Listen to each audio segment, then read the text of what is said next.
Assalamualaikum warahmatullahi wabarakatuh. Imam besar Katolik ini menangis akui kebenaran Islam di depan jamaatnya. Seorang imam besar Katolik Ortodoks menggemparkan ratusan jamaat dengan sebuah khutbah tengahan September 2016 lalu. Dalam khutbahnya, Dmitry Smirnov mengatakan bahwa masa depan Rusia akan menjadi milik pemeluk Islam. Saksikanlah jutaan umat manusia yang beribadah dengan sangat teratur dalam satu waktu dan tempat.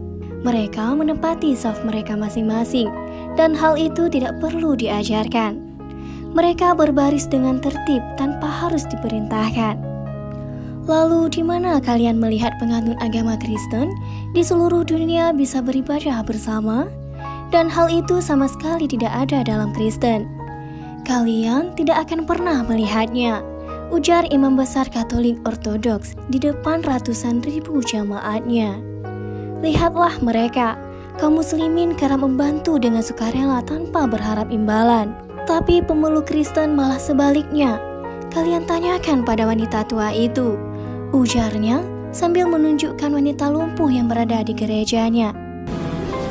Вот я, говорит, она уже пожилая, говорит, когда мне нужно в храм, я поднимаю руку, останавливается машина, и меня везут. Если за рулем мусульманин, он с меня денег не берет. Говорит, ну не может сын брать деньги с матери, тем более, когда она едет молиться. Besar Katolik Ortodoks itu mengatakan bahwa wanita tua itu mengaku setiap kali ke gereja di Moskow, wanita itu kerap mendapat jasa transportasi dari seorang pengemudi muslim. Pengemudi muslim itu selalu menolak setiap kali wanita tua itu ingin memberi bayaran atas jasanya. Yang menakjubkannya, pengemudi muslim itu beralasan bahwa Islam melarang untuk mengambil upah pada wanita lansia, jompo, duafa, dan anak-anak yatim di berbagai panti dan yayasan. Dmitry Smirnov telah membuktikan bahwa Islam mewajibkan umatnya untuk menghormati orang tua, lebih lagi orang tua yang tak berdaya. Ia bahkan mengakui bahwa pribadi pengemudi muslim tersebut tidak dapat ditemukan pada pemeluk Kristen yang mengajarkan kasih. Seorang muslim justru lebih dekat dengan sang Mesias. Tapi orang Kristen hanya menginginkan uang. Apakah kalian tidak merasakan?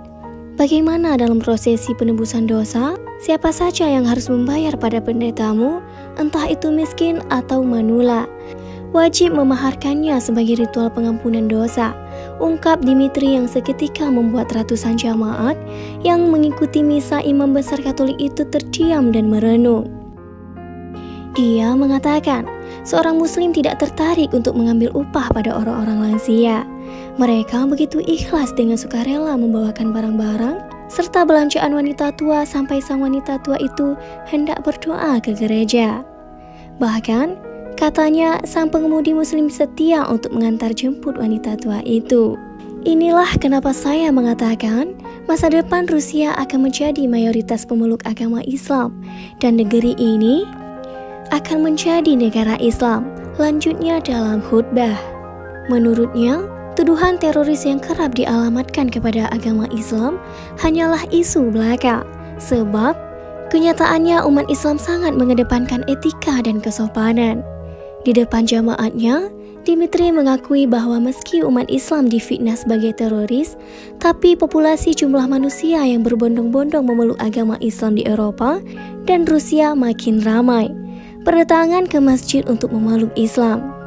Karena mu'alaf tahu betul bahwa Islam tidak sekejam yang dunia tuduhkan, bahwa sekarang dan selamanya masa depan Rusia akan menjadi milik umat Islam.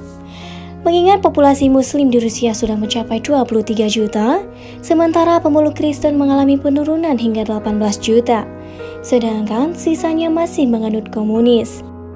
Ini sebuah fakta bahwa Islam sekarang menjadi agama terbesar di Rusia. Kemudian, sang pendeta mengakhiri khutbahnya dan turun dari mimbar dengan berurai air mata sambil meninggalkan jamaatnya yang masih terpaku dan haru.